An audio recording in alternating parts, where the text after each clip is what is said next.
It's not a bird, it's not a plane, it's Superhero Slate. It's a modern podcast where we talk about everything that's great, like movies, TV, superheroes. It's Superhero Slate, oh yeah. Hello everyone and welcome to Superhero Slate, the show where we run down the latest superhero entertainment news. We love TV, movies, and superheroes, so let's talk it all out. My name is Chris Dillard. And my name is Mike Royer. And this week we're talking She-Hulk Episode 2 references, Mike. And I'm just going to get that out of the way now so people know that they should watch this before they come into this episode, because spoilers are going to happen, right? And this is pretty fun stuff. Should we have like a psychological conversation with the difference between references and Easter eggs? Because I feel like that's a little niche crevice that I could really crawl into. You know what? When we get about nauseum. When we get to that point, we'll look at the time, and if time permits, we will go down references / Easter egg rabbit hole. Ezra Miller is apologizing for their actions, Mike. We'll talk about The Flash here later on, what that means for it. DC properties, other than The Flash, aren't getting any love at all. At all at HBO Max right now. And let me tell you, it's a fun story we're going to get into later and more. Yes, we are on the precipice of fall here in the United States, which is kind of hard to jive with here in Southern California because it's been very, very hot. I think it's going to be even hotter next week. Ouch. Saw news that like China is like melting. Like all of their like freshwater like lakes and rivers are like drying up. So hopefully this hot peak will pass and we can enjoy a little bit of fall and vibe out with some of the like Halloween, the pumpkins, the candy. This is all to say I was out into the world this week and like everyone is prepared for September 1st. That seems to be the official like pumpkin spice candy corn decoration season. I saw a lot last week. I was in the store. I believe it was when I was getting the popcorn. It might have been 2 weeks ago now. I saw a lot of candy corn already kind of leaking into the Walmart shelves, getting out there. Those big boxes turned sideways, right? Tops ripped open. So I know, and it's the good stuff. It's the Brax version, right? It's not the off-brand. So I'm like, I was thinking of you when I saw those. I'm like, it's candy corn season. We're gonna get those Thanksgiving dinner candy corns that nobody really wants. Cranberry candy corns. So hey, that actually sounds better than turkey candy corn. But there's a viral sensation out there of the Corn Kid. The Corn Kid. The Corn Kid has been this weird like microcosm of news because like the Corn Kid, if you're not sure, he's just like this cute little kid who's being interviewed at like a park when he's eating corn. He's just talking about how much he loves corn. It's just cute and adorable. Yeah. But then what comes in is a music remix, like classic, like mid 2000s, music remix. And everyone's been like focusing auto-tune on the that part of the news story now. Exactly. And they're just like, you won't believe it. The people that wrote this remix of the Corn Kid have been doing this for years. They're OG YouTubers, and they've been doing the Hide Your Kids, Hide Your Wife song and everything. And it's making me feel so old because it's like these Gen Zers on TikTok feel like they're like digging up ancient artifacts. And it's like, I remember when YouTube was invented. Yeah. So I miss Vines. I miss Vines, Mike. So that's well, if it makes you feel any better, last night, my wife and I have not gone out to eat at a sit-down restaurant for years. So we went to Outback Steakhouse, Mike. You know my affinity for the Bloomin' Onion. It's unprecedented. So we got home and we were like, well, let's watch a movie. And then we're like, we ate too much food because we never go out to eat. So we're miserable. We're going to sit here. And so I put on 1980s commercials, like calming. It was like calming commercials. It was weird. What a strange nostalgia trip. Yeah. So I'm sitting there watching old commercials. I'm like, oh my God. Can't wait to get to the 90s. And then I looked up and like this guy is like Retro Rick or some weird name like that. I was watching volume number 457 from the 80s. I'm like, there is not enough time in the world for this thing. But I do love watching some old commercials from growing up, right? Like the ones that always come to mind is like the Crossfire game, like the Marvel shooting game. You'll get caught in the crossfire. Yeah. Stuff like that. So yeah, we ended up going down that rabbit hole last night instead of watching a movie because we were going to watch the I call it the Blazing Saddles Dog movie, the movie we've talked about what's it called? Paws of Fury. I was like, what are you talking about? Which is Paws of Fury is based on I think we talked about it, right? Mel Brooks' Blazing Saddles. They literally rewrote it with the animals in mind for kids. So, but we ended up not doing that, and instead we just watched commercials until we kind of just fell asleep. I did watch. We did put on Hercules to fall asleep to the animated movie Hercules. You ever? I would make that's like one of those animated movies I wish had a live action version. I think it would be really cool to dive into a live action Hercules. I'm sure they'll get around to it. They'll cast some just unbelievably hunky person to like oil and slather up. Is it Austin Butler from Elvis? Is it going to be him? He's hot right now. Maybe. We'll all just ogle the screen. There'll be hopefully some great songs. But speaking of maybe movies that won't hold your attention to fall asleep to, this movie would make me fall asleep to. I think you're going the other direction here. I watched something extremely bizarre this week. It was a trip, man. Take you back to the mid-2000s, talking about like millennia nostalgia. A little film starring Mia Jovovich. I watched all those Resident Evil movies. I still can't say her name. Wait, this isn't Resident Evil? Oh my god!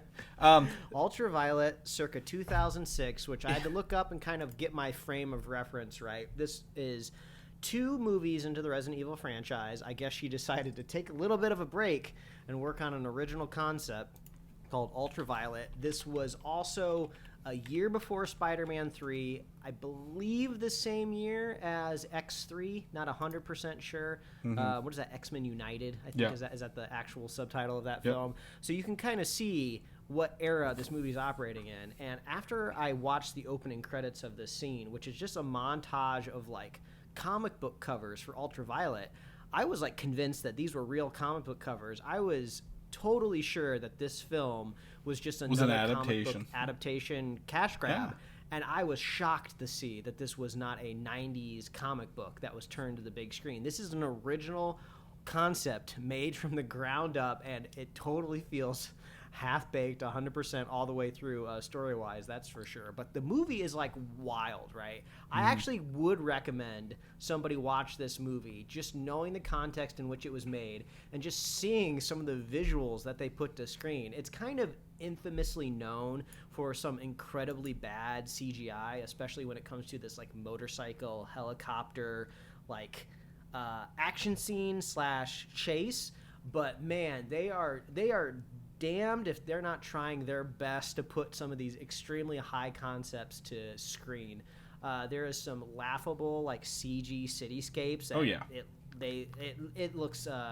It looks even bad for mid 2000s for sure. They are trying their hardest. It is so funny. It's so cheesy. You can tell the director is 100% just trying to ape like just comic book panels that they're just imagining they're seeing in their head. There's a very whimsical action, but the whole tone of the movie is incredibly serious. So it just kind of falls short of like, man, if they just kind of pivoted and maybe tried to like lean into like the cheesiness of what they were making, they might have had something really spectacular here. Actually, so let me give you my insight. I went and saw this in theaters, 2006. Right, this would have been when we were in college. So I'm like, oh hell yeah, I'll go watch this. Mila Jovovich in an action movie. I mean, I love Resident Evil. Those are great movies at the time. So I saw this in theaters because I'm like, oh, this reminds me of that movie Aeon Flux, which came out the year before. Yes. With that. Now, looking into this, what I knew at the time, I didn't know directors' names, whatever, but the director is the writer of this movie is the director, Kurt Wimmer. He wrote and directed this, but he did Equilibrium with Christian Bale previously, which I thought was a really good movie at the time as well. I'm like, oh, this has everything going for it, right? Equilibrium director, Aeon Flux, kind of vibes.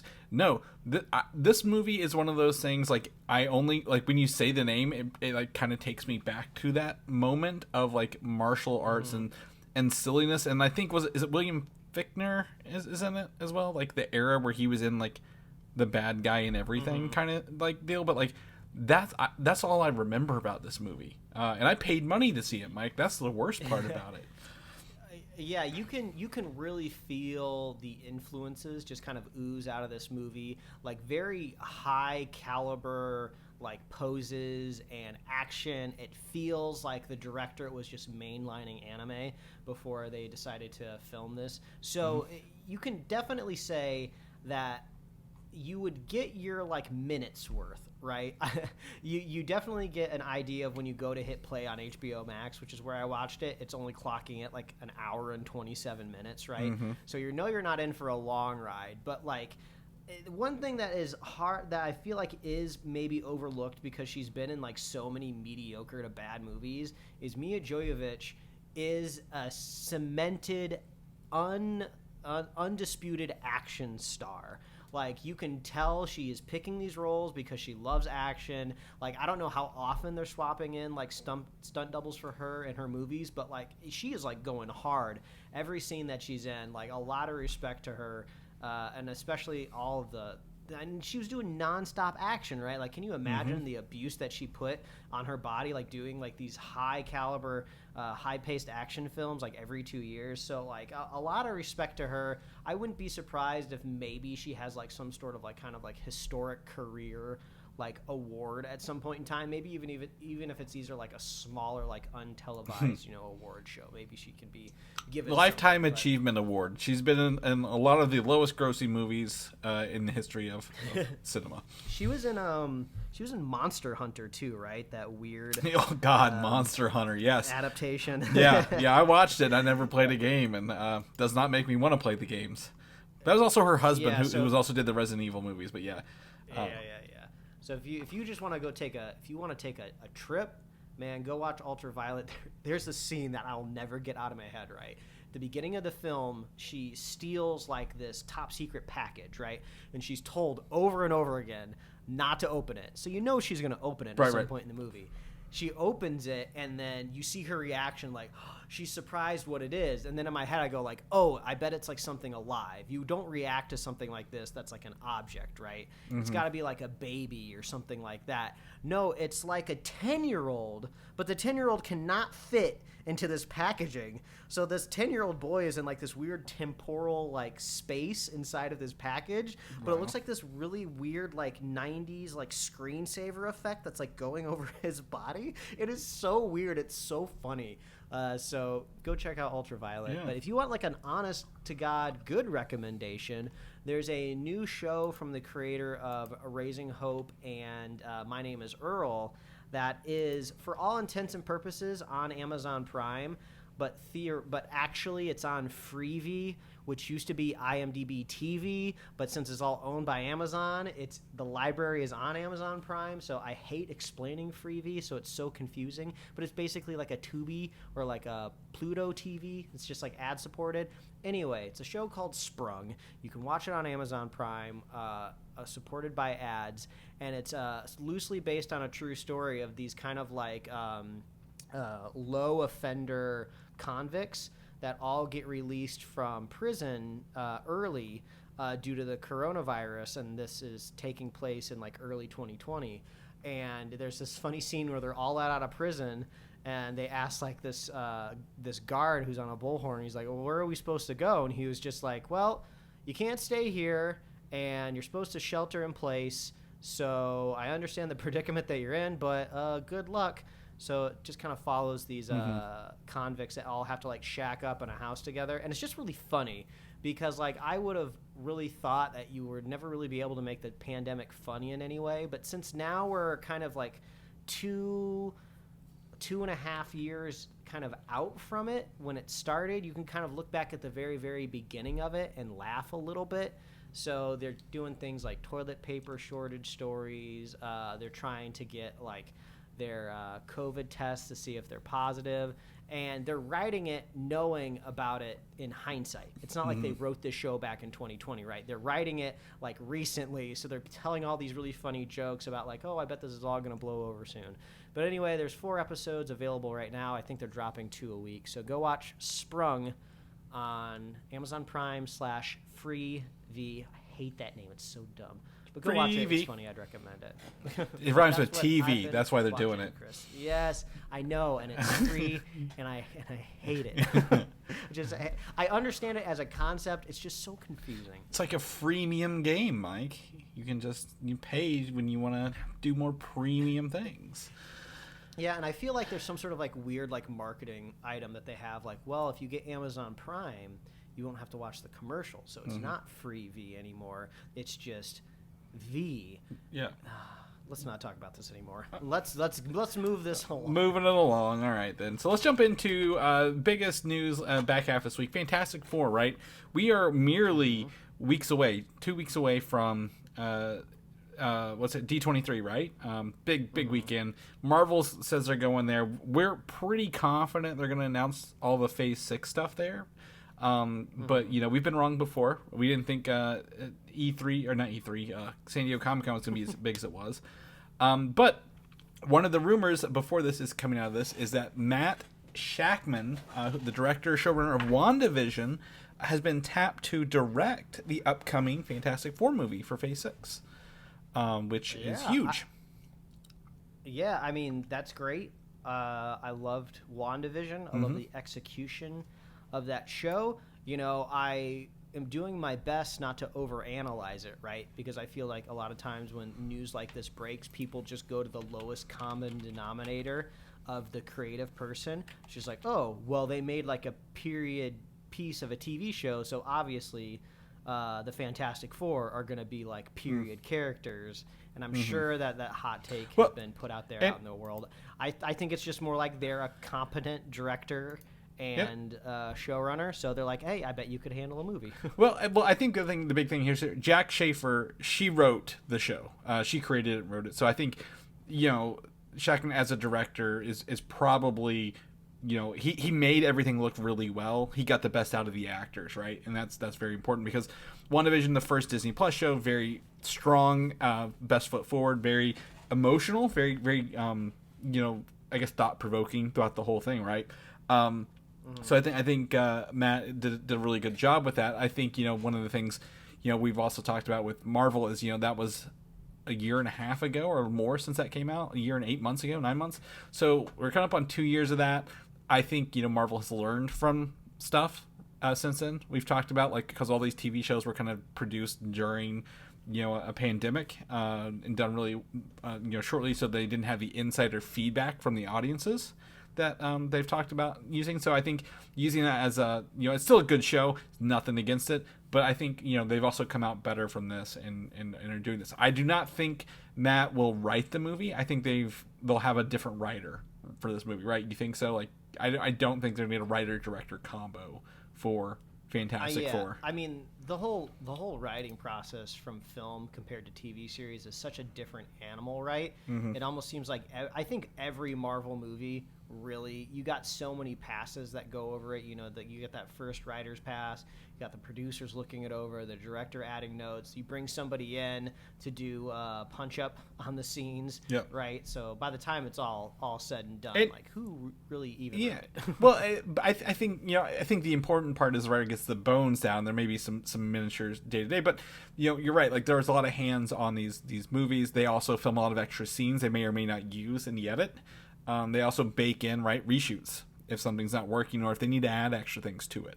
So, you know, I think, you know, if he is a director, I think he is a great director to have for Fantastic Four. Now, he was signed on to do Star Trek 4, and word is that he has left Star Trek 4, the continuation of the J.J. Abrams verse. So if he does come to this, I think that's a great grab, right? We thought maybe they would go big name director. Right, we've talked theory Steven Spielberg or somebody else along the way, but if they want to go and grab someone they've worked with, they feel like they can elevate in-house, I think this is a great opportunity, Mike. And do you think because these rumors are happening now, they're going to do this announcement at D23? I guess is my main question for you at the end of this. I mean, we are owed a little something from Fantastic Four, right? Yeah. 2019 was the first announcement we got, and it was just a logo, and we're pretty much running off that exact same information. So, with the release date, we have a release date now, so they big.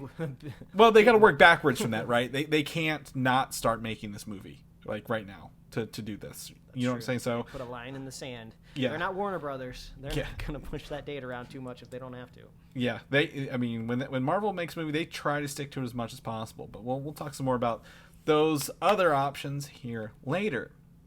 Thor: Love and Thunder. The physical editions were announced this week, Mike, and I know you're not a physical person. Right? You like to stream things. You're that. But for those, I enjoy collecting my steelbooks of the Marvel movies, and the steelbook was announced. So those are coming out September 27th. So we're just a little about a month away. Right? So not too shabby with that. Now there will be some deleted scenes in there, but apparently they do not involve the Grandmaster's deleted scenes from the concept art we saw, sadly.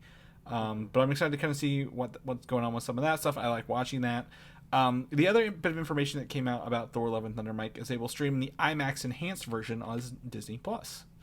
Which really, for those who may not know, you just go to the movie, go over to versions or details. You can choose your version. This does not affect your movie in any way other than make it taller where scenes are taller. Otherwise, they'll stay the same aspect ratio the whole time. So if you want to use that extra TV, not have black bars in scenes or those IMAX scenes, go ahead and turn that on. I think it's it's a small benefit, but it's still a fun little thing you can do right for free. That's included with your subscription. If it was HBO Max, they make you pay extra to get the IMAX enhanced or something. You'd have to get commercials on the IMAX version. That's what they do with that extra black bars on the right and left. They'll put ads there. Put ads there, yeah. You can.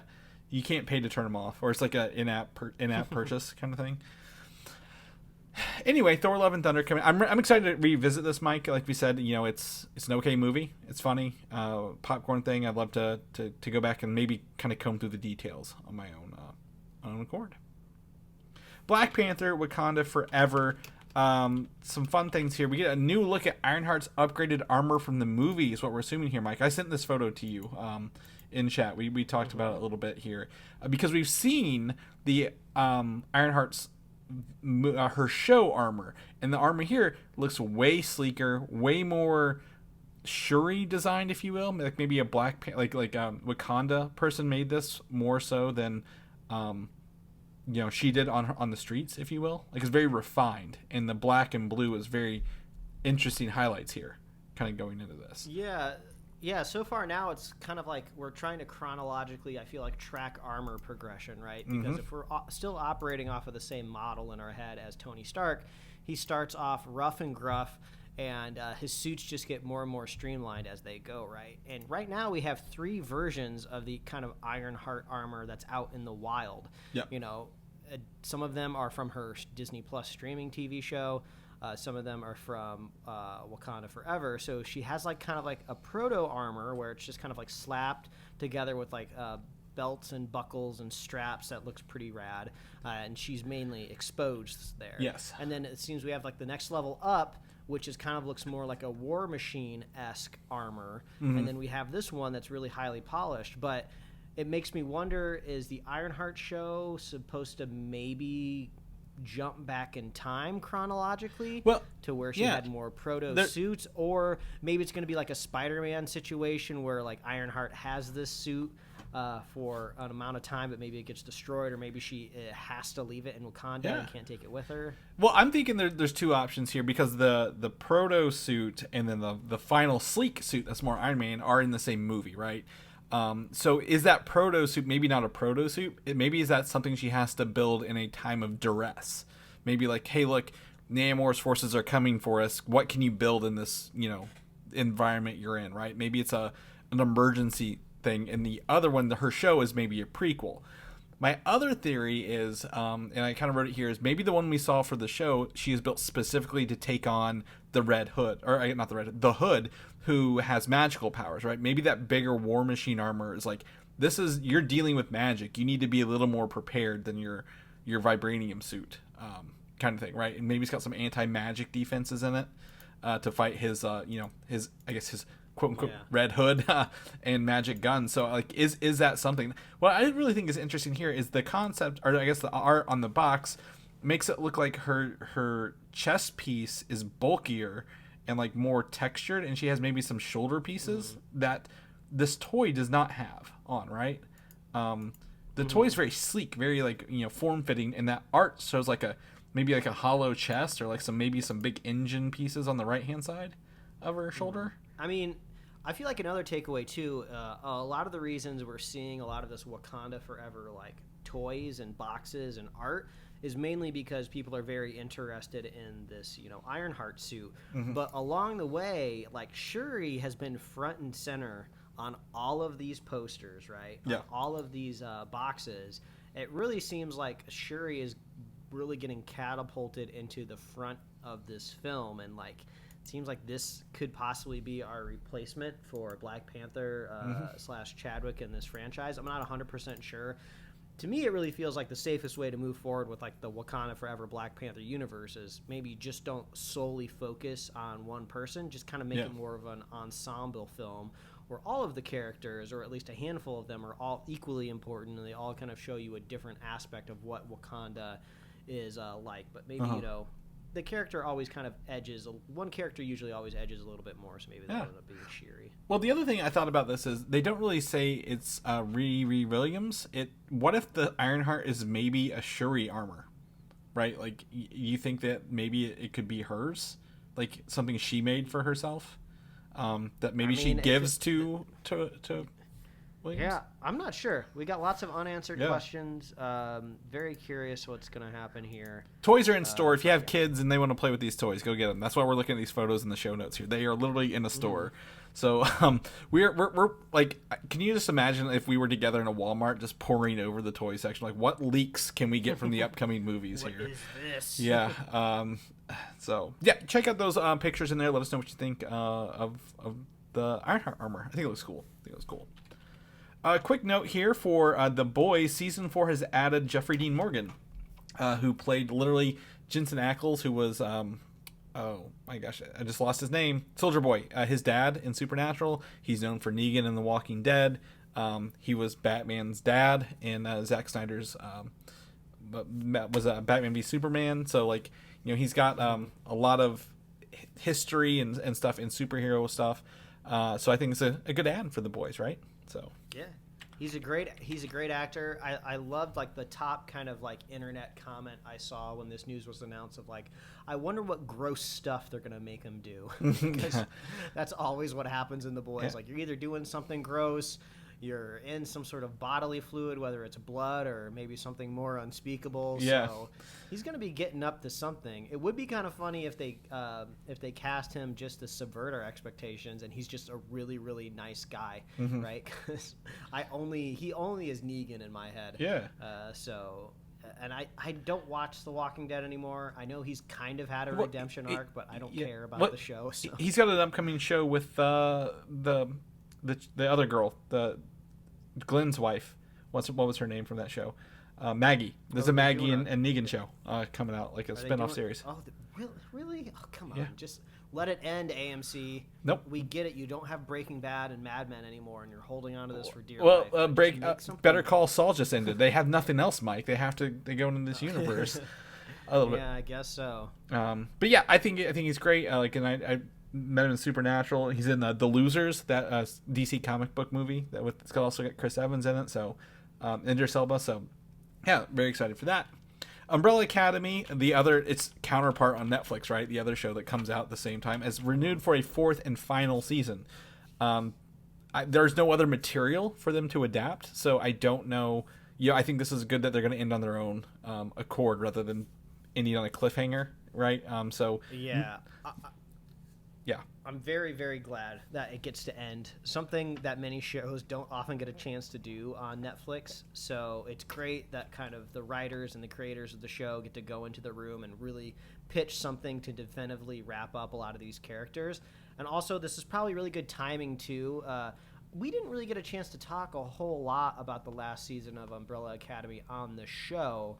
But I do recall the last couple episodes of the most recent season were like slacking a little bit. I just kind of wanted them to pick up the pace a little bit and get on with it. And it seemed like, I don't know if they were stalling for time or what exactly was going on there. So maybe now that they'll know the road ahead of them, we'll get something really, really nice here for the last season. I've grown to really love the characters, so I'm hoping for a nice ending for all of them. Yeah, and I think that's one of the things that it does well. Other than The Boys has this thing as well. Umbrella Academy makes you feel like they're a family, right? The characters feel like an actual dysfunctional kind of family with their abilities. And what's been really cool about it is my favorite the favorites in our house are always Five and Klaus, right? Those are my favorite characters. So It's good that we're not just left waiting to know what's going to happen to them. Maybe they all die. Maybe they all end it in another time loop. Maybe they fix it and go back to living a good life or become superheroes. I don't know.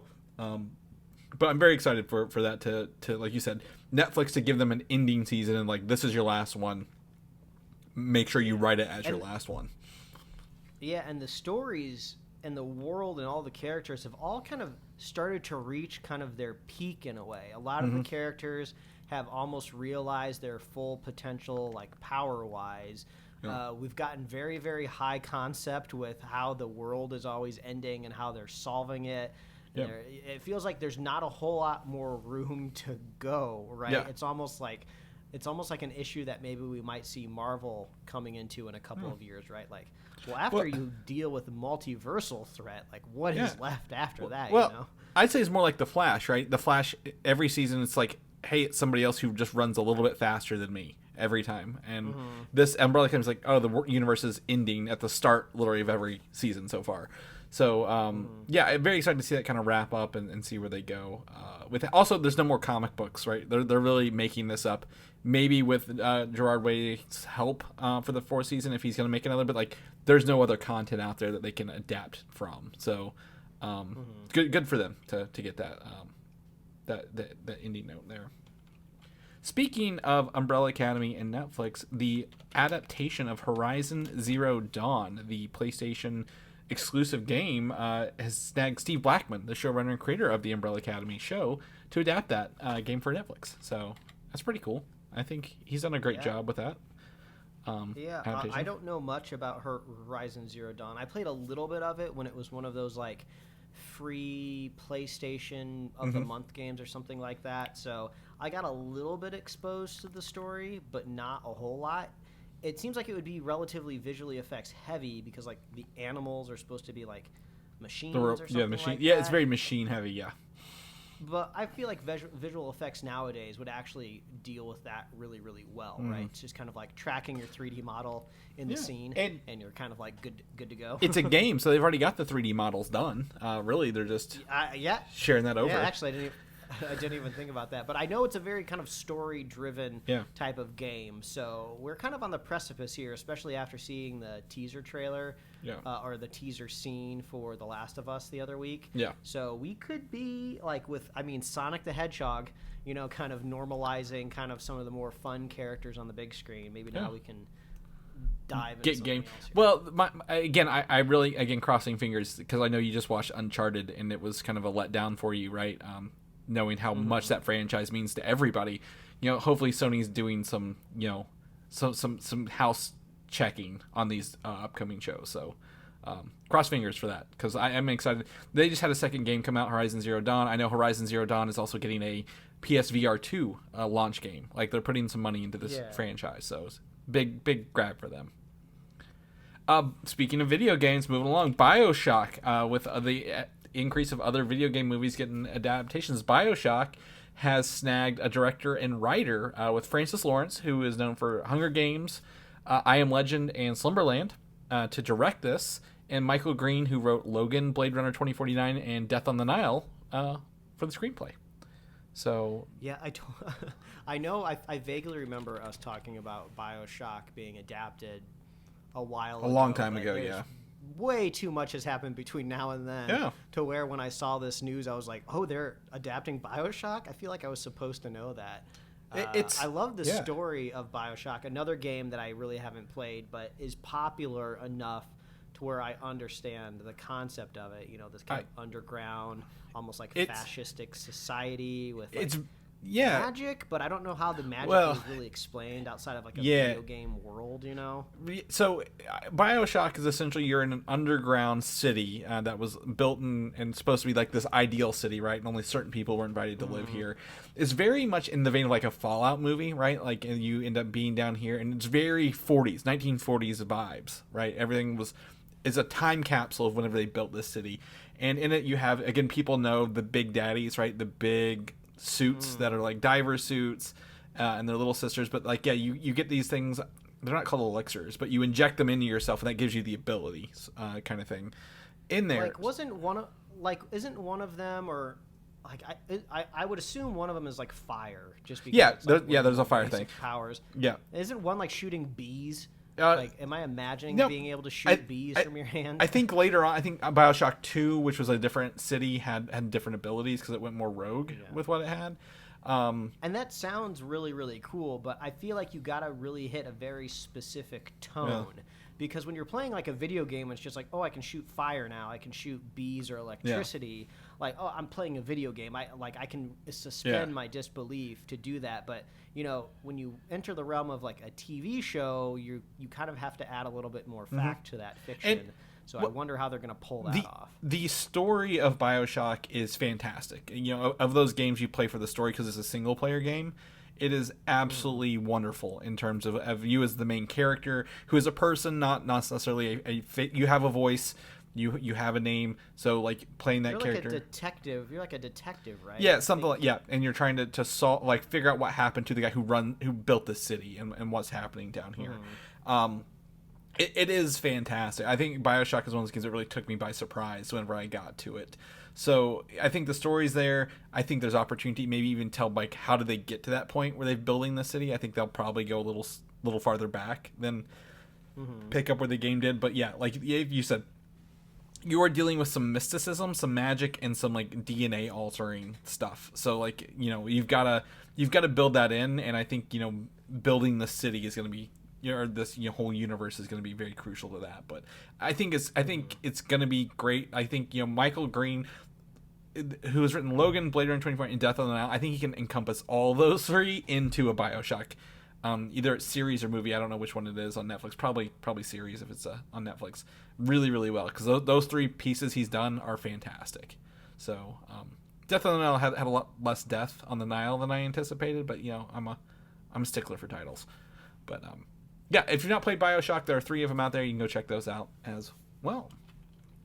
Shifting gears into the DC universe, they've been looking for a Kevin Feige for years, right? Since probably 2009. Chris, do we have to shift those gears? Can we just put the car in park? Well, it's going in reverse, actually. We're actually losing ground by going into the DC section, because the rest of the show is DC adjacent, other than She-Hulk, but that's our ending. So they've been looking for this Kevin Feige for their movies, right? The DC movies, and they've potentially tapped it. A DC chief and producer Dan Lin, who was known for producing the It movies, Sherlock Holmes, and the Lego movies. So he's got a history of doing some franchises under his belt. Whether they all seem to have about 2 movies apiece, if you will. Is this the Robert Downey Jr. Sherlock Holmes we're talking about? Yes, the newer ones. Okay. Not the BBC one. He's also, you know, he actually broke away from, I think, Warner Brothers in the late 2000s to create his own company called Rideback, and they're currently like in talks to do the live action Lilo and Stitch movie with Disney. This is more news with inside of news. I mean, I guess we could have assumed live action Lilo and Stitch was going to happen at some point in time, but like I forgot. That's why I talked about Hercules. I'm like, I don't want Lilo and Stitch. I want Hercules, but.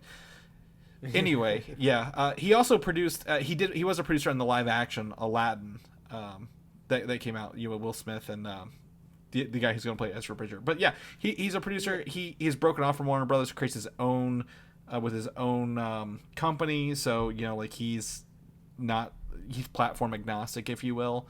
So I this could be great, right? Getting a producer who's, you know, got some franchises under his belt, but isn't like, you know, married to the studio at hand.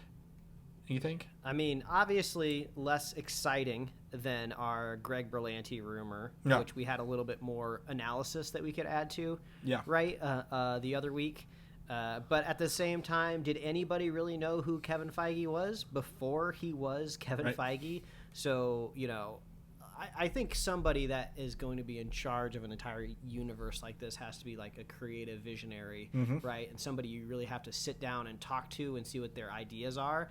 And you're just not always going to be able to get that from necessarily past projects that they've worked on. But if we absolutely had to look at this, I would probably sink my teeth in more to It and the Lego movies, because that kind of was a franchise that was kicking off. I don't know why it died. Was it Ninjago? Was that it right there, knowing that they couldn't kind of really just he didn't rely off of IP to make those. He didn't do Ninjago or Lego Batman. He just did the two Lego. No, he did Ninjago. I'm sorry, I'm reading these backwards. He did all the Lego. Yeah, so I think the Lego Movie 2 sucked, and that killed it. But anyway, yeah, maybe. And the sequel to It, even though the It movies made a lot of money, right? Mm-hmm. The sequel, in my point of view, essentially the same movie. They just aged up the kids. So who knows what we can go off of here, but they got to pick somebody sooner or later, right? I'm pretty sure the board and the investors want something. Yeah, they need to. I think the other thing is, some of the stuff he did, he was a producer on The Departed. It wasn't a producer. He worked with The Departed, right, which was a winning movie. Worked on TMNT, not the Michael Bay ones, the ones before. So he's got a lot of work, but what do we draw out of this? How's he going to apply that to DC? And does he build a roadmap, right? So we agree they need somebody. I don't know if they're going to pick somebody soon, but that would be great if they could pick somebody who has he can run his own production company or as a producer for another company rather than be somebody internally they've hired up, if you will. So do you think when they're trying to get this job, they just go home at night and they just work on a little pitch deck? All right, I gotta make a little pitch deck for these executives at Warner Brothers. Yeah. And they're just going on Google Images, copying and pasting stuff. Well, this looks cool. I might want to do that. It'd just be so funny to see that pitch deck. I want to be a fly on the wall when he's oh, should I add transitions here? Is that going to get me the job if I fade in here instead of wipe? Yeah. Mm-hmm. I don't know. Mm-hmm. That's just funny to me. Step 3, profit. That's what it is. They take the old South Park one and do it in there. But in terms of decisions they're making that are kind of stupid, 2 delays for DC movies here coming up here. Shazam: Fury of the Gods was pushed from this December to March 17th of 2023, which this one might be smart. It was up against Avatar 2. So that's going to be rough to contend with. Yeah, I think a lot of people are hyped for this, so yes, that'll be hard. So that's smart. However, Aquaman 2 was originally in that slot, and Aquaman 2 has now been pushed back to Christmas of next year, Mike. Womp, womp. Our Jason Momoa fix, your man, you are his man, is pushed back to Christmas of the year after, so I don't know. It really makes me think of it was or wasn't actually aired during the Super Bowl. I don't remember 100%. Oh no, it was in front of Batman, wasn't it? It was that little DC teaser of it was the Batman. It was on the weekend. Universe. Yeah, and they changed it literally the Monday after the Batman came out. Yeah, none of those things are really up. Yeah. By now. But yeah, I think you floated a rumor to me via text message earlier this week that they couldn't even support possibly releasing these big movies financially this year with the $3 billion right that they have to cut. I love that rumor just because it's really funny to me. But also, I think the other one of let's get this away from Avatar. I think that's smart too. But it's weird, right? It seems like almost COVID gave productions more flexibility when it comes to delaying and moving movies around. It kind of almost gave them okay, the audience will still follow us. It's not necessarily seen as a critique on the movie before it comes out. Everyone's used to it now. If we need to move it, we'll move it strategically. So maybe that is kind of one of the long lingering consequences of the pandemic. It's emboldened the studios to just move it to the most financially profitable month, no matter if there's a disease standing in its way or not. The worst part about this is they knew about Avatar, but they moved Shazam up from 2023. Remember, it took the Flash. It was in June, and that was where Shazam 2 was, and they moved it up to December, and then they're like, oh wait, we got to push it back again. So even the director was at least it's still earlier than our original date, right? So he's taking it in stride. But Aquaman is. I mean, when that movie came out was 2018, I believe. Is that right? Yeah. We said 5 years, 4 years for the next one was a lot. Now it's 5 years. So Yeah, and I've seen a lot of people thinking that maybe it's Amber Heard related for Aquaman 2. Oh, no. Who knows? But, man, I'm so glad I don't work at Warner Brothers DC and have to put up with all this. Oh, yeah. Let's see here. I was trying to figure out when Aquaman, the first one was, but now it's giving me, all it's giving me is Aquaman 2 stuff. I'm like, when did Aquaman come out? 2018. So, yeah, it'll be 5 years to the day when the next one comes out. So, woof. What a journey for Aquaman and all these DC movies. We just want something. At least Black Adam's on track, right? Knock on wood. Yes. Before I jinx that. But oh man, have you seen like The Rock engaging with like social media when it comes to like Black Adam? He is starting to like get the vibe that like Black Adam is going to be the Citizen's Kane of like DC movies. Uh-huh. He like I mean, I don't want to say like he's full of himself necessarily, but he is doing his very, very best to promote the hell out of this film. May I suggest a theory to this? Yes. Warner Brothers they're not spending the money, so who's going to promote his movie?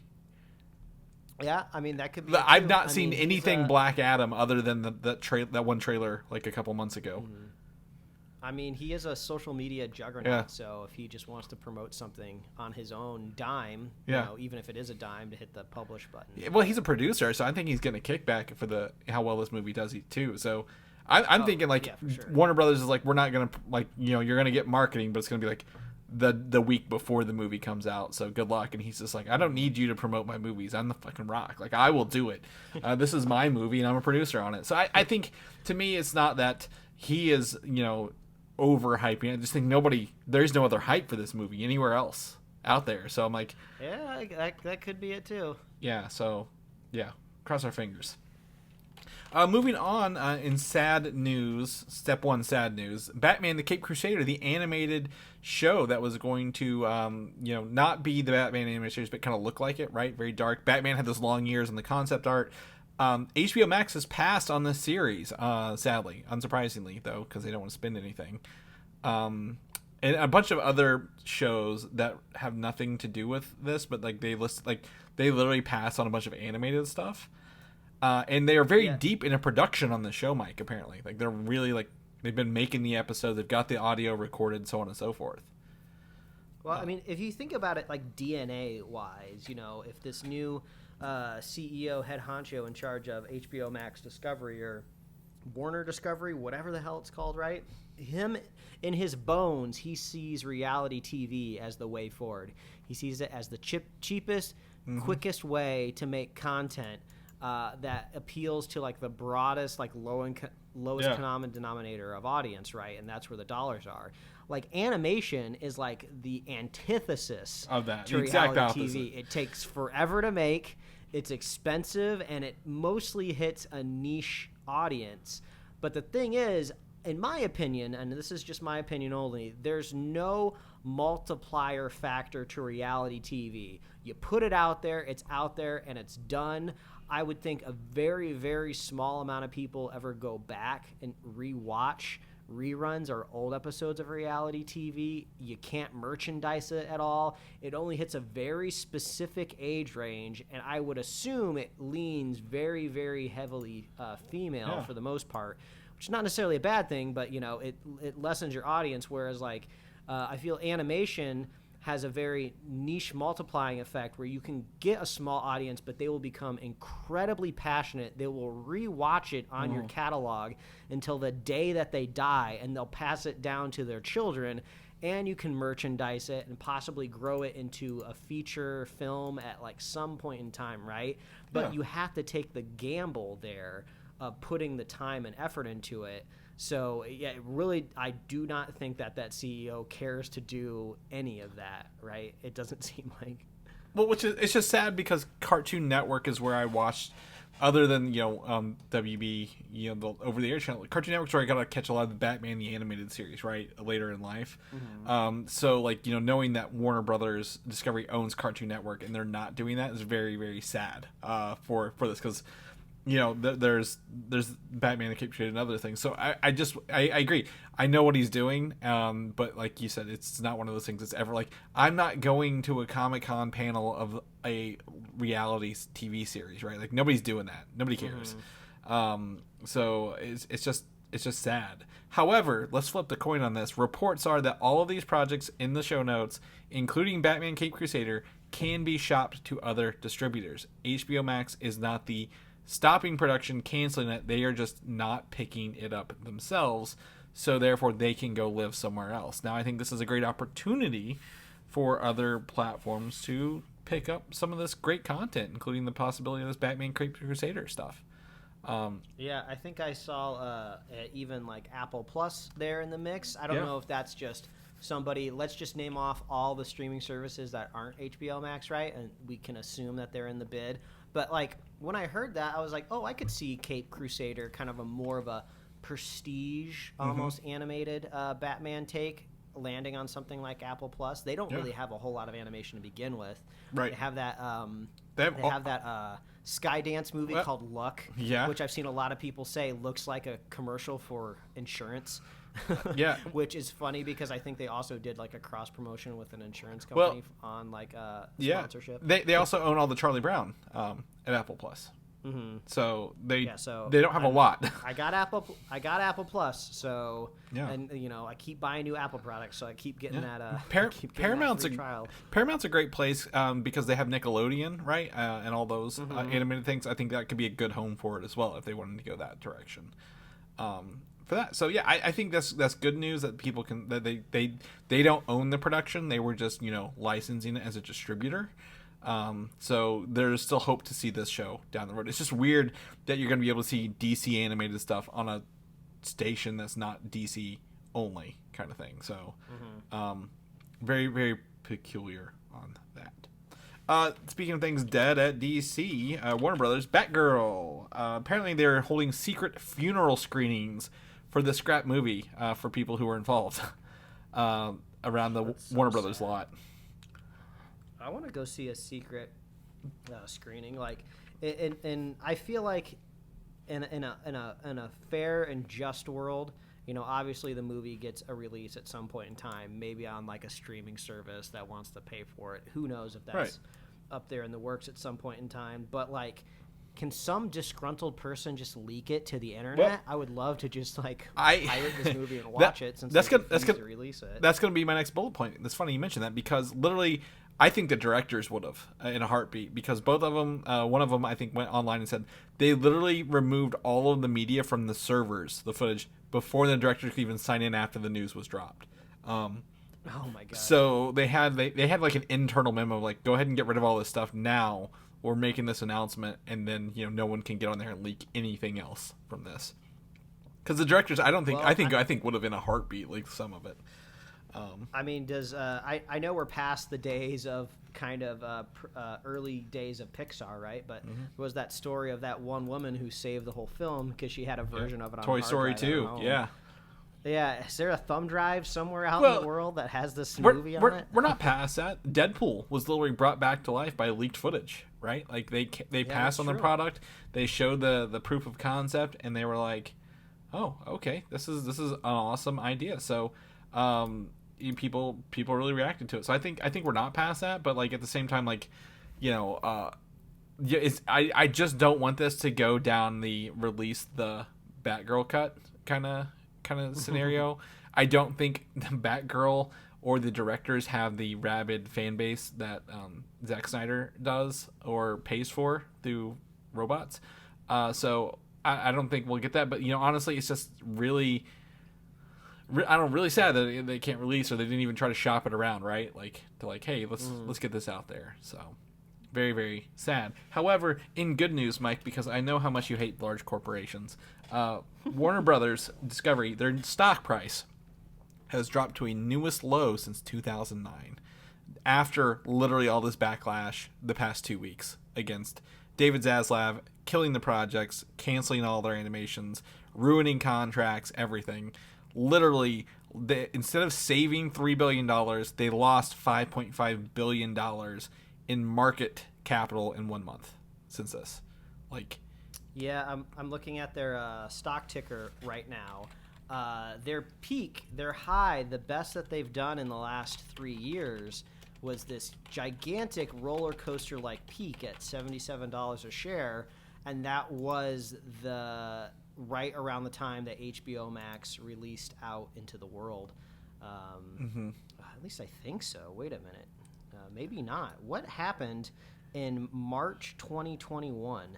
That's when they hit $77 a share. March of 2021. Yeah, March 14th, 2021. Was that Batman? What happened there? It's such a huge, unprecedented peak in their share, and it's just been downhill ever since there. Was that maybe the rumors that they would be possibly selling to Warner Brothers? Zack Snyder's Justice League, March 18th, 2021. Oh no, was it the Justice League? Who knows? But yeah, like you said, they are down to like $13 a share now. It has been in a plummet, in a free fall. What exactly is going to happen to Warner Brothers? I mean, they've lost 20 to go but up. I mean, is that what they're saying? Well, so they've lost $20 billion, I think, overall, $5.5 billion in just a month. Rather than saving $3 billion, they lost 5.5. So that's awful. Top talents, reports saying top talents are no longer working with Warner Brothers, right? Like they've already pissed off Christopher Nolan because of releasing things on streaming, and his Tenet stuff. The Dune guy was really mad, right? Because they put his movie on streaming first last year. There are companies, actors, producers, directors, writers, blacklisting Warner Brothers and Discovery right now. So I think, if you talk about, the audience who watches your stuff is not quite always right, but definitely, they're going to let their motives be heard. This is how they're doing. They're refusing to work with the company, and the people who are investing in it are getting out. Like, they're getting right the hell out of there because of this merger. So I think we talked about this in our text threads, and you said, very succinctly, people are replaceable, and we're about to find out how replaceable this guy running the company is at the end of their fiscal year, whenever that is. I mean, if you want to recapture the vibes of what HBO Max or HBO in general was back in its heyday, just go on over to Apple Plus. I feel like that's where kind of like all the really good kind of dramas are, or even like heartfelt comedies are over there. You got Ted Lasso, Trying, Severance, For All Mankind, all stuff like really, really popping off over there at Apple. So you can go over there, watch that. We're going to talk about House of Dragons here in a second. If you're looking for something else fantasy related that's not HBO Max, Rings of Power, that's about to be dropping on Amazon Prime here. Yeah. And just, I feel like in a matter of seconds. Yeah. So go check that out. I think it's maybe the end of this month, maybe next month. I keep seeing more trailers, so it might be next week. But yeah, so HBO, Warner Brothers Discovery, parent companies of HBO Max are just taking a beating, and honestly, they deserve it. So sucks to suck, dudes. Sorry. But speaking of HBO Max, like you said, House of Dragons episode 2 is today, right? I believe. But this show has already been renewed for a season 2. Which I wish I was more surprised by this announcement, Mike. But it sounds like they had full faith in it anyway, to not make just one season. But last week's stats really kind of bumped them to go ahead and make that announcement right now. Get those actors under contract, right? So. Yeah, I mean, we talked briefly about the show last week because we recorded last week's episode on a Monday, so we had a chance to kind of look at House of Dragons on a Sunday night, but it puts you right back into that headspace and right back into the world of Game of Thrones pretty well. So yeah, if you miss that feeling of appointment television on Sundays back in Westeros, this puts you right there. And of course, everything Game of Thrones related, hot takes all over the internet. So if you want to participate in any sort of discourse, there is one for every scene. There is one single bit of discourse for every single frame of last week's episode. So it's got the whole hype train back up and running. And HBO Max, Discovery, Warner, whatever the hell you call it, they needed this. They needed a hit. They needed something popping. Yeah, and it's good for them. After the, I guess, bad taste of Game of Thrones, let people's bad taste in their mouths. This is good to be back on top for them, right? In the world, George R. R. Martin's world. That last book still hasn't come out, Mike. I know people are still complaining about it. They're getting another show before they even get the last book. So, so good for it being renewed at season 2 at HBO. All right, into the episode. You know what happens at the end of the episode, folks? We talk about the newest I guess the show that's on right now, right? And right now it's going to be She-Hulk. It's on Disney Plus, debuting every Thursday, which sucks because now we have to wait more after recording to watch the next one, Mike. I was always looking forward to that short wait between them. So we're going to talk about episode 2. If you haven't watched it, watch it, come back, listen to it. We can show you some more stuff, talk about it. But we're going to jump right in. First and foremost, this episode is about, Jen's fallout from being really revealing she is a She-Hulk, right? In the universe, and how that affects her as her job, and then mostly her job, and she has to now work for a company that has her representing Emil Blonsky's Abomination, who we've not seen since the Incredible Hulk, Mike. It's been 2008, the second Marvel movie. Technically, we did see the Abomination, yes, not necessarily Neil Blonsky underneath the fleshy gamma skin. Yes, that was the Abomination, and I love that did come back around. Yes, as a legal loophole that Jennifer is going to have to tackle. But this episode overall sat a lot better with me. Like I said, the first episode, they had a lot of hurdles and speed bumps they had to deal with at the beginning of setting all of this up, of how she becomes the She-Hulk. But now that she is the She-Hulk, everything's really popping off for me on all cylinders, and I'm really enjoying it.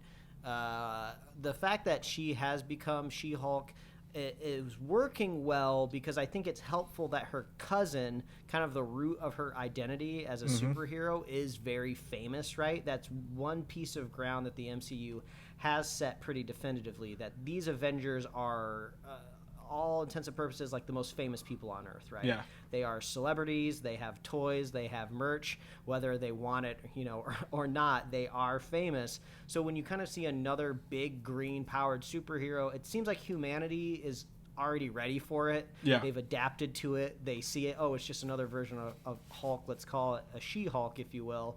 And of course, they had the very typical kind of cheesy superhero moment where they have to be named, right? Yeah. It's always like some random citizen or a newspaper headline that does it. Feels like there's no other way to do it. There's no organic way to give these people silly names. And then they always have to bellyache about it. Like, oh, really? Yeah. Just have to be a derivative of my brother. So that's a little unfortunate that we can't quite think of a new way to do it. But, I was able to look past that and have a good time. I think if she had another name in the comic books, I'd be like, yeah, maybe. But, like, She-Hulk literally is a derivative. Like, I'm like, oh, that's like right on the nose of how they made her originally in the 80s or 70s, right? I'm like, oh, they literally couldn't think of a better name in the 70s. They were like, it's a She-Hulk, if you will. So yeah, 100%. I think, to me, one of the highlights of this was not just, her looking for jobs, stuff like that, but like, we get to meet her side of the family, right? Her family, which is very interesting. It's great because her dad is Mark Lynn Baker, who is one of the two actors in Stranger Things, or not Perfect Strangers. Do you ever remember watching Perfect Strangers growing up? No, not really. But he is one of those kind of very recognizable character actors, right? Kind of like Ed Begley Jr., where whenever you look at him, you're like, oh, yeah, that guy. I've seen him. He's been in things, and he's always been enjoyable to look at. Yeah, I remember watching Perfect Strangers kind of growing up. So he was one of the two, because it's a normal guy living with like his cousin who's like from Eastern Europe kind of thing. It was always like, we're roommates, but we're totally different kind of things. But anyway, I really enjoyed the family dynamic. Everyone's like, oh, your cousin, who seems to be kind of like, he reminds me of, that's why I said Stranger Things guy. What's his name? Argyle from Stranger Things. He's like just kind of like a carefree, kind of like whatever. I'm now the manager at Best Buy kind of dudes for the thing. It was really, really kind of fun to see it. And I think it came together even better at the post-credit scene, which you let me know they had one, where literally she's doing all the stuff around the house while he's like kind of getting uppity about it. I leaned over to my wife and I was like, oh, they're treating her just like Clark Kent in Smallville on that farm. Just there to pick up heavy stuff. I get it. I've seen this before. Yeah, for that. So let's go ahead and talk. We talked about the Emil Blonsky. I think his side of the story actually came across better than I thought it would. Right? Like he's like, I'm a decorated soldier. Like I wasn't doing anything wrong until your government put this blue stuff in me, kind of thing. And then that was the problem. I'm like, well, he's actually making a fair point. If you go back and watch that, he wasn't really a bad guy. He was just a soldier. kind of thing. But also, like, I was really trying to remember because I was like, just like Mark Ruffalo said in this show, like, it's like I'm a totally different person. Wink. And I had to remember back to Edward Norton in that movie and just like, okay, I'm pretty sure he had Abomination. What's the actual character's name again? Emil Blonsky? In the show. Yeah, is that what's the actor's name? I keep thinking that's the actor's name, not the character's name. No, the actor from Pulp Fiction. What is his name? Yeah, but I think I feel like isn't there like a scene where like he's in like some sort of medical room or facility and he willingly like grabs that serum and sticks it in himself because he wants to go get him? Well, he got it originally and that like enhanced his like aggression, right? Like he was more aggressive then. And then when he got punched during the scene at the university against a tree and they all thought he was dead, he's like, I need more to beat him. Like I will never beat the Hulk as I am. And the mission is to beat the Hulk. So yeah, he did get a secondary dose, I believe, for that.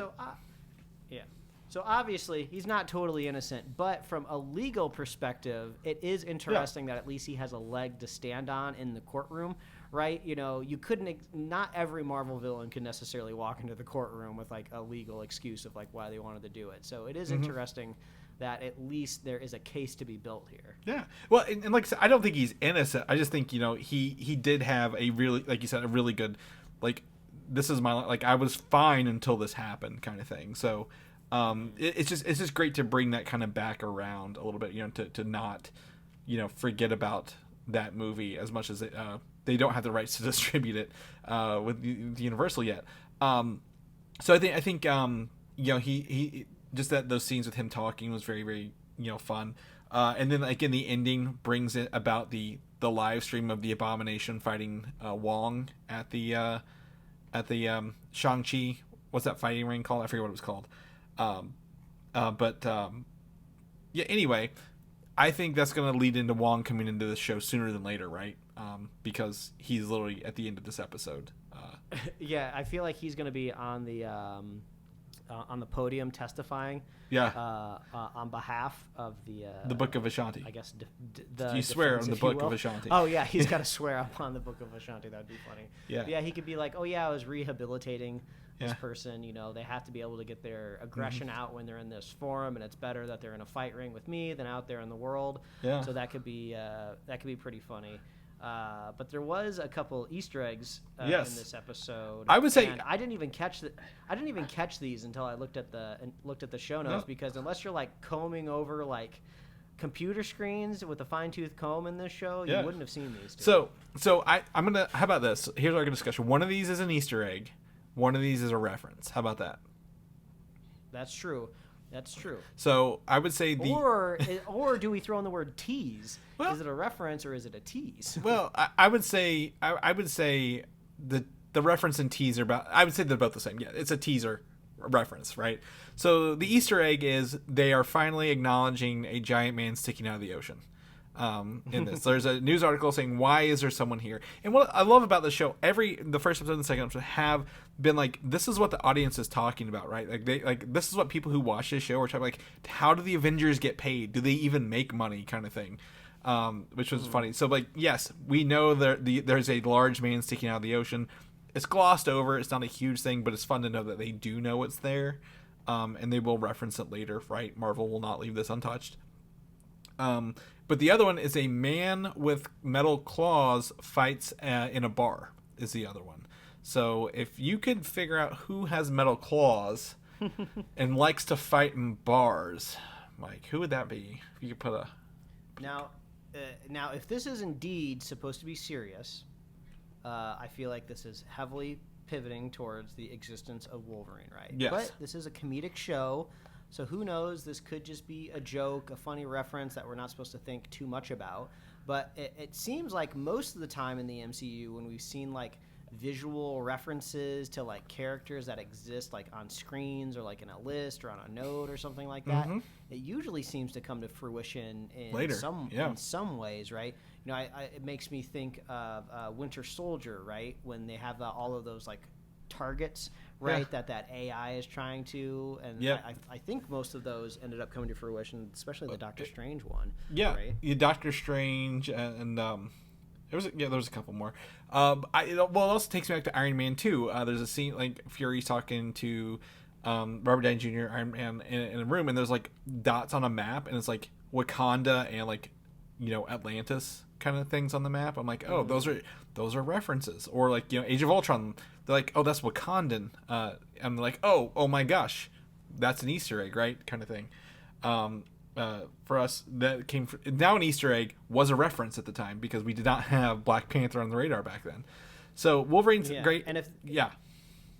And if it's supposed to be like the version of Wolverine that we all know and love, it means Logan will have always existed in this universe, right? Which means the mutant gene has been out there for a while, seems like maybe that's not the direction we're going. But obviously we have things spilling over from multiverses, right? Yeah. So they could always include this in the story of like this was a pre-existing Wolverine in another universe that fell into ours.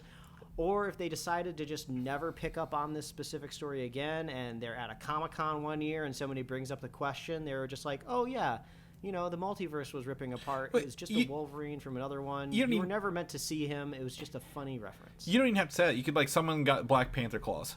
Like literally it could be someone with Black Panther claws in a bar. Like it doesn't have to be actual adamantium claws. Yeah, it's funny. I feel like the bar is what's reinforcing the fact right. that this could be Wolverine. Well, 100%. He's a scrappy dude that's always drinking and fighting people in bars. It's like 100%. Well, that was natural habitat. That's how we met him in the original X-Men movie, which Kevin Feige did work on, by the way. So like I think it could easily be Wolverine. They could also be like, no, we met like someone had they got some of the Avengers stuff from the mansion through the auctions, and it wasn't really Wolverine if they have to, but it's still fun, right? It's still fun. We all know what it means. We all know what it's supposed to mean. Everyone, y'all got to keep your eyes sharp now. We're definitely going to be seeing some legal paperwork at some point in time strewn across a tabletop while they're trying to build their case. You know there's going to be more Easter eggs in that paperwork. But I think the moment in the episode that made us probably both simultaneously point at the TV was when Hulk was in a spaceship, and I think I said the same thing that you said. It's just spaceship. He's in space. Where's he going? Hulk's in space is what I sent you. So Hulk's in spaceship, and we find out that he's on that Sakaran class, whatever spaceship. I guarantee you he's got a son, Mike. I guarantee you he's got like some sort of parental rights from when he was Hulk back on Sakaar. Like you're gonna find out. And you're gonna find out Hulk's son Scar is there, and he's got to bring him back, or he's got to deal with it, and he needs a lawyer to represent him in court because he owes child support or something like that. Or I don't know. I kind of took it as a vibe of he's more or less leaving the show in a way of like he's flying off to his next appearance in a movie, right? Oh, that's kind of what I took away from it. But I'm not expecting him to return, but it would be a delightful surprise if we see him come back around. Yeah. Well, there are 7 other episodes. I wouldn't be surprised if he does the last episode. He's back on Earth with a kid. Like we don't see him the rest of the show. Like we've got our Mark Ruffalo time. He literally said, "I don't care that you're with the Abomination." He wrote me a haiku. It was very heartfelt. So I've forgiven him. Also, I'm going to use hyperspace and the calls is going to drop. And that was kind of funny. Like, right? Like, he's like, he didn't even say bye. Like, he just disappeared. So 100% think that he's gone for the rest of the season. But will return, I think, maybe by the end of it. I don't think he'll be in space for forever. Or at least till the next movie. That would be interesting. But, yes, the last thing I want to say, her new, Jennifer's new company she's working at is called GLK&H, which stands for Goodman, Lieber, Kurtzberg, and Holloway. Holloway was the old man she was talking to, right, who hired her for this. However, the GLK actually represents Marvel people from the Marvel Comics company. G is Goodman, so original Marvel publisher Martin Goodman. L, Lieber, is Stan Lee's last name is actually Stan Lieberman, not Lee. He shortened it to Lee. And Kurtzberg is reference to Jack Kirby, whose last name was actually Jack Kurtzberg. So they changed their names to, I think they were hiding their Jewishness whenever they were actually getting into comics back then, which, there's nothing wrong with that. They've done a great job. So it's just interesting to know that they changed their names back then to make them shorter, to Stanley, Jack Kerber, Martin Goodman. So I think that's a really fun little deep cut there, if you will, right? Yep. For the show. Yeah, very entertainment industry, right? To rename yourself, to just position yourself to be more successful in Hollywood. Yeah. Which is funny because Whoopi Goldberg has the kind of opposite story when she was coming up. She wanted a more kind of familiar name with Hollywood so she could get more roles. So she's very well known for doing that as well. But yeah, that's a fun little Easter egg. Overall, like I said, this episode was better, but unfortunately, which I feel like maybe this will be fixed kind of moving forward into the next kind of chapter of Disney Plus on Marvel, this does not feel super episodic to me just yet. I really still feel like I'm watching like a longer movie.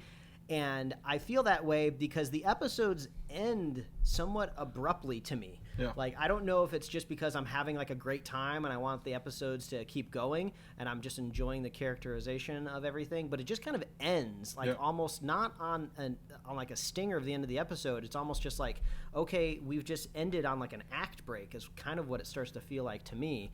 So I think that this will be rectified and fixed because this is an issue that a lot of people have brought up where a lot of these series just feel like long movies. Yeah. So this one is feeling a little bit better in the sense of I'm just liking it more so I can just deal with the issue better. Yeah. So and hopefully this doesn't stay like this the whole season. And I think we're used to, other than WandaVision, we're used to the longer episodes, right? At this point, like since WandaVision was the other short one, like we've got 7 more weeks of this. I'm like, I kind of wish they would have just done the hour-long ones instead. Like double down a little bit because it is fun. It's fun. These are great characters to kind of go on a journey with. Mike, I thought for sure you laughed your ass off whenever that guy brought her a map of the good bathrooms to poop in. I'm like, this is a Mike joke. And that guy is great too. I forgot to mention the wife and I have been watching another show on HBO Max called The Other Two. And that guy who plays her new coworker, he's in that show as well. And he's very infectious. He has that kind of like very like smiley look to him and he has like a very soothing voice too, where you just want him to read you a bedtime story. So it was a pleasant surprise to see him in this show. I feel like I remember him being like on like the cast list. And now that I got to see him, I was like, oh my God, this is the best place to poop. Yeah. And Jennifer did, and she appreciated it too, which is very character driven for her. It seems like she would appreciate it. So the end credits are also animated, right? Like a courtroom style art. They actually have references to the episode. So this one actually had the map, like a full screen version of the map someone had drawn up in like watercolor, like or whatever the app is of the map. And I'm like, oh, that's really fun. That's a cool little unique thing at the end of the episode. I'm curious if the art at the end is being drawn after the fact or if it's kind of visual development art, kind of like how The Mandalorian has their concept art at the end of each episode. But either way, it's fun. Yeah. I'm having a good time with the show so far. This is great. But I am still cautiously optimistic because I had a great time with the first 2 episodes of Moon Knight. Yeah. And then it all went downhill for me after that. So, but I have higher hopes for this because I feel like there's not going to be a gigantic shift. It seems like we're pressing forward with this fun concept of defending Abomination in the courtroom. We still have more Easter eggs and cameos to come. We're waiting for Wong. We're waiting for Daredevil. There's supposed to be more superpowered people in this. We've seen in the trailers. There's like Frogman. Yep. There's some sort of like cloaking wizard in the judge's chair at some point in time. So there's more to be unraveled. Right. We don't. I guess my biggest hesitation, and it could be the way, who's the villain? Who is the bad person in this show, right? Like, what is the ultimate goal? Because my complaint with WandaVision is there's just the last episode is versus Agatha Harkness, and she just happened to be, like, I don't want one of those situations again. Like, I would like to get there pretty quickly and move on with it. I think some of the later episodes, like, Moon Knight, whether you like it or not, they at least gave you the villain within the first half hour. Like, this is the bad guy, and they know the good and bad guy know each other exist, right? So no secrets, no last mean. So hopefully they get to that point sooner than later. Check it out, Thursdays, Disney Plus. Mike, that is it for the episode. Man, we got through it. We're gonna get out of here, but people know what you're up to, what you're doing. Where can they find you at, man? Well, they can find me at Mike Royer Design on Instagram, Twitter, and TikTok, and you can read my web comics at Pickled Comics. Chris, if people want to catch up with you, where can they find you? Find me on Twitter, Valdan, Valdan, or Instagram, Valdan87. I've been, on my spare time, working on some new pinball tables, uploading up. So I've been recording some videos. I've been sharing that. Mike, you've seen them. You know what I'm doing. You know what I'm up to. I have. So I'm going to put those up there and some other stuff I've been doing. People know more about the show, where they can come back in and subscribe every week and listen to us. Where can they get all that good stuff at? Oh, head on over to our little headquarters where Superhero Slate lives, and that is superheroslate.com. That's the best place to find all the avenues we host our show and to get our awesome show notes. So if you want to see a nice little itemized list of everything we talked about this week on the show, if you want to see those leaks of Ironheart's possible new armor in Wakanda Forever, we got that over there in the show notes. Check it out at superheroslate.com. You can find us on Apple Podcasts, YouTube, Spotify, wherever else you love to listen to fine podcasts. Like us on Facebook, follow us on Twitter and Instagram, and you can get merch at superheroslate.com/store. We love hearing from you. Please reach out. Let us know what you're watching, what you're listening to. We've had some listeners reach out telling us that they're listening to some of the other Marvel podcasts, right? And I haven't dove into anything besides that first season of the Wolverine podcast. So even if you're listening to stuff, we love to know it. We love to hear from you. And if you want to be a super fan of this show, all you got to do is share the show with a friend, share the show with a buddy. We'll be here every week, folks. That's right. We will catch you guys next week. Bye. Thanks for listening, and don't forget to subscribe.